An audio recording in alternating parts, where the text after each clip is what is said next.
Waalaikumsalam. Waalaikumsalam warahmatullahi wabarakatuh. Ibu dari mana? Saya dari Bogor, Ustaz. Dari Bogor. Baik, semoga ibu dan keluarga juga kita semua senantiasa diberkahi oleh Allah Subhanahu wa taala. Silahkan. Amin. Ya, izin saya juga mendoakan Ustaz, semoga Allah memuliakan Ustaz, mengampuni semua dosanya. Amin, jazakallah khair. Di daerah kampung saya, itu kan banyak yang bangun rumah itu ada bikin kayak naruh barang di bawah rumah yang mau ditempatin, atau menaruh sesuatu di atap rumah, Ustaz. Nah, kebetulan orang itu sekarang hijrah untuk memperbaiki diri menjadi lebih baik. Bagaimana dengan barang yang sudah ditanam di bawahnya, barang tersebut itu diambil atau gimana, Ustaz? Jangan sampai orang tersebut jadi munafik, Ustaz. Baik. Baik, dipahami. Saya ingin berikan dulu gambaran kepada teman-teman yang terhubung karena tadi terlihat konektivitasnya terputus-putus. Saya mencoba menangkap untuk menyampaikan dulu sehingga citranya diketahui oleh kita semua bahwa ada di antara saudara atau saudari kita menyampaikan seseorang yang pernah membangun ya rumahnya, kemudian menempatkan atau menyimpan barang-barang tertentu dengan keyakinan tertentu yang dikaitkan dengan keadaan rumah dimaksud, yang tertanam di dalam rumahnya ataupun juga disimpan di atapnya dengan tujuan-tujuan tertentu. Dan bersyukur kepada Allah, alhamdulillah yang bersangkutan sudah mengenal lebih baik ya tuntunan-tuntunan dalam syariat, sudah berhijrah kepada nilai-nilai kebaikan dan ingin berkonsultasi bagaimana dengan status benda-benda dimaksud. Saya ingin menyampaikan bahwa di dalam Islam tidak ada tuntunan-tuntunan yang mengaitkan kekuatan-kekuatan kepada benda-benda tertentu yang memberikan manfaat atau madarat selain semua tumpuan kita kepada Allah. Karena itu dalam surah Tauhid yang sangat pendek, singkat, mudah untuk kita kemudian hafalkan dan mudah ditanamkan pada jiwa, itu menjadi dasar yang paling pertama di Al-Ikhlas itu. Begitu kita bacakan Qul huwallahu ahad, katakan Muhammad SAW, diinfokan kepada kita semua, Tuhan kita itu adalah Allah yang layak dipertuhankan, satu-satunya dipertuhankan, disembah. Kemudian Allahus Samad ayat yang keduanya, dan Allah menjadi pusat segala tumpuan, harapan, permohonan yang mendatangkan manfaat atau mengizinkan satu madarat dengan hikmah tertentu terjadi dalam kehidupan kita. Nah, karena itu setiap kita memohon, meminta, berharap sesuatu itu tidak diperkenankan kecuali hanya kepada Allah saja. Di dalam itulah kemudian Allah menyajikan berbagai hal, cara, bahkan secara detail disampaikan kepada kita. Dari perintah untuk berdoa, bagaimana kemudian menjanjikan menjawab. Ya, di Al-Baqarah ayat 186, wa idza sa'alaka 'ibadi 'anni fa inni qarib ujibu da'watad da'i idza da'an falyastajibu li wal yu'minu bi la'allahum yarshudun. Nah, jika hambaku mencari untuk mendekat kepadaku, ada permohonan tertentu, kata Allah Subhanahu wa taala, sampaikan Muhammad sallallahu alaihi wasallam, ya aku begitu dekat, kalau hambaku berdoa pasti aku kabulkan, kalau ada permohonan pasti aku berikan jalan, kan? Dalam konteks apapun, dalam pekerjaan, ingin mendapatkan rezeki, dalam keadaan rumah ingin diberkahi, kan yang punya berkah itu Allah, kan? Yang memberikan ketenangan itu Allah, sakinah itu di rumah itu Allah yang berikan. Karena itu dibuka dengan kalimat ayat, wa min ayatihi, di antara tanda kebesaran Allah Subhanahu wa taala. Quran surah ke-30 ayat 21 itu. Jadi kalau di rumah ingin mendapatkan ketenangan, sakinah, tidak ada gangguan, gak ada macam-macam, kemudian mawaddah, rizkinya mengalir bagus, ya, bermanfaat rumahnya, rahmah, ada cinta kasih yang dalam di dalamnya untuk keluarga besar, itu yang punya siapa? Sakinah. Mawaddah siapa? Rahmah siapa? Allah, gak ada yang lain.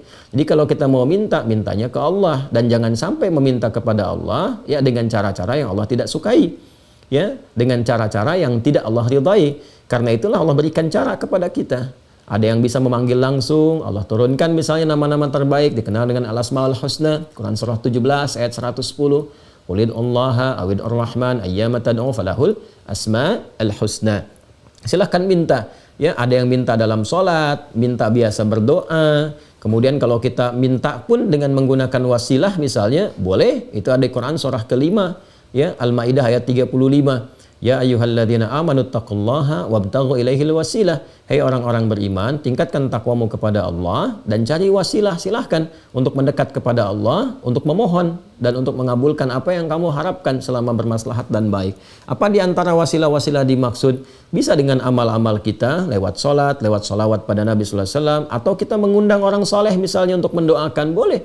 Ya, alih-alih menanam sesuatu, datanglah kemudian kita ke orang soleh, kiai, ustadz tertentu, ya kan? Datang ke rumah, minta diberikan pencerahan, ya kan? Bagaimana mengisi rumah yang baru, baiknya seperti apa, ya minta dibimbing, lalu berdoa di situ. Itu lebih bagus, bermohon kepada Allah dan keberkahan diturunkan. Adapun menyimpan hal-hal tertentu, baik yang ditanam, sifatnya di bawah rumah, disimpan di atas rumah atau di dalam rumah benda-benda tertentu, itu termasuk hal yang sangat berbahaya bagi akidah, harus kita tepikan karena langsung bertentangan dengan dua hal sekaligus. Ya, yang pertama adalah sifat yang melekat ya pada zat Allah Subhanahu wa taala yang disebut As-Samad tadi. Ya, segala yang bertentangan dengan sifat-sifat kemuliaan, nah, itu sudah terkait dari aspek akidah. Nah, resikonya nanti terjebak kepada syirik. Ya, lawan dari akidah itu kan penyakit terbesarnya syirik. Ya, kalau sudah syirik itu paling berbahaya, nanti berdampak kepada amal. Akhirnya apa yang dikerjakan di rumah itu dari sholat, kan? Kemudian ada baca Quran misalnya atau yang lainnya, sepanjang ada syiriknya itu nggak akan banyak berpengaruh. Malah tertutup nanti ya dengan racun syirik itu. Seakan-akan tidak ada guna dari semua itu. Nah, karena itu alhamdulillah sekarang sudah menyadari bahwa itu keliru, tidak boleh dilakukan. Ingat ya, baik yang ditanam, disimpan di dalam rumah, di lemari kah atau macam-macam kah atau di atap rumah sekalipun, nah maka kalau kita sudah bertobat dan sebagainya, buang semua itu. Ya, buang. Kalau masih bisa kita temukan, ya buang, kemudian jauhkan dari kita, kan?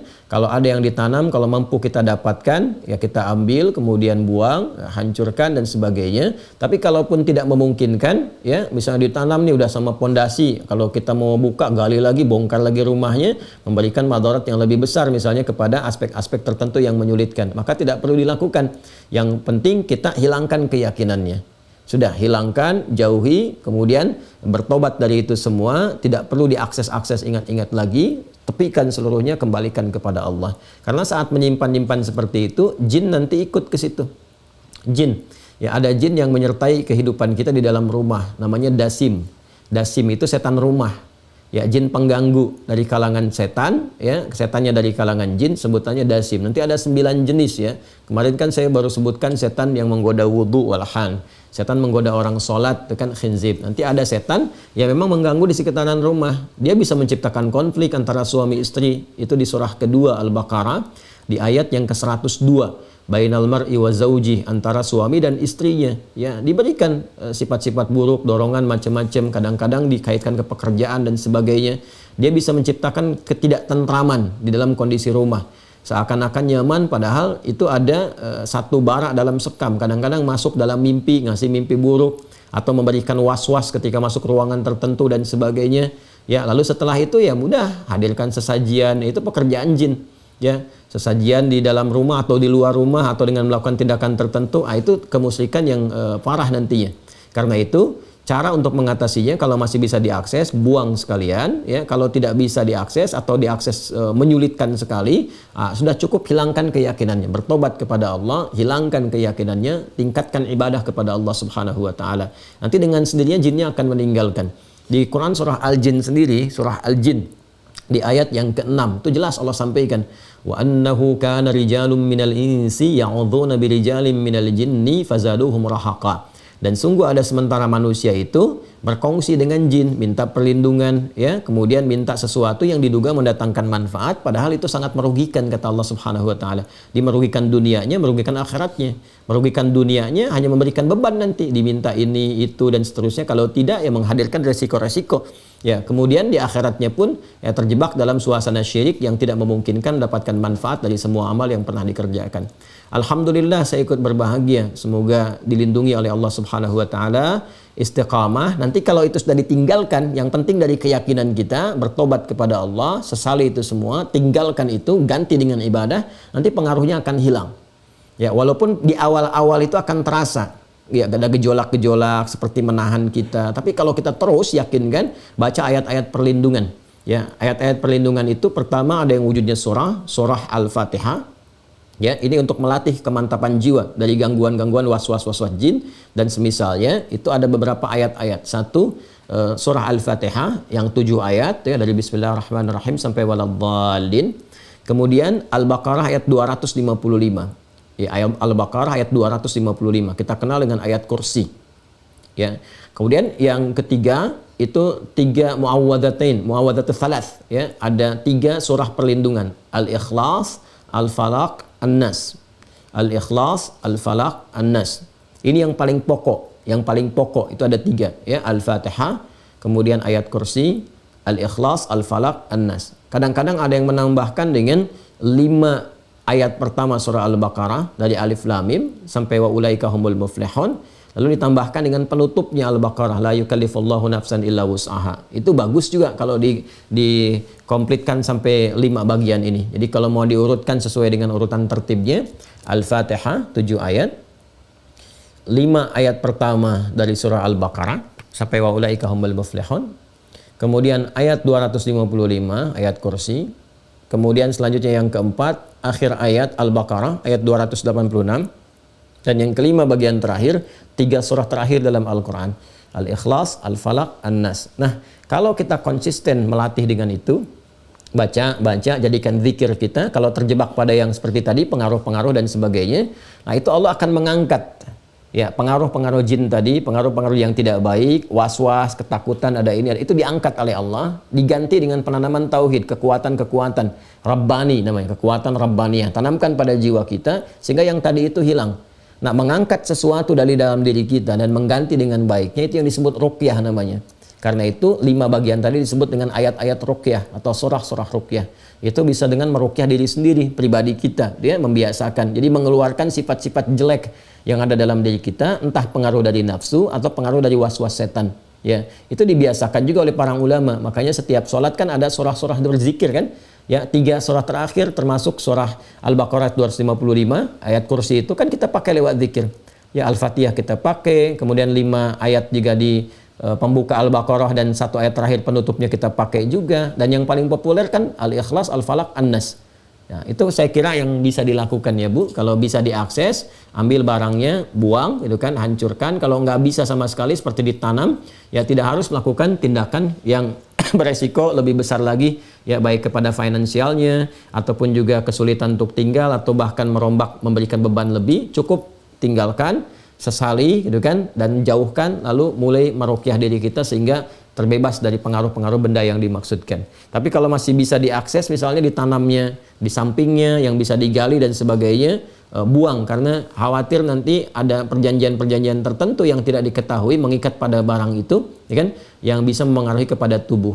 Ya, tapi kalau sudah tidak sama sekali bisa ditemukan, 5 bagian tadi tolong dilakukan untuk bisa menghadirkan perlindungan dari Allah Subhanahu wa taala dan mematikan ya jaringan-jaringan keburukan tadi yang mungkin hadir di situ, yang dimanfaatkan oleh jin tertentu, kalangan tertentu dari waswas syaitan. Saya kira seperti itu, Bu ya. Dan mudah-mudahan keluarga dijaga selalu, istiqamah dalam kebaikan, dan kita semua mudah-mudahan juga kembali kepada Allah dalam keadaan husnul khatimah insyaallah. Wallahu taala a'lam bissawab. Jazakillah khair.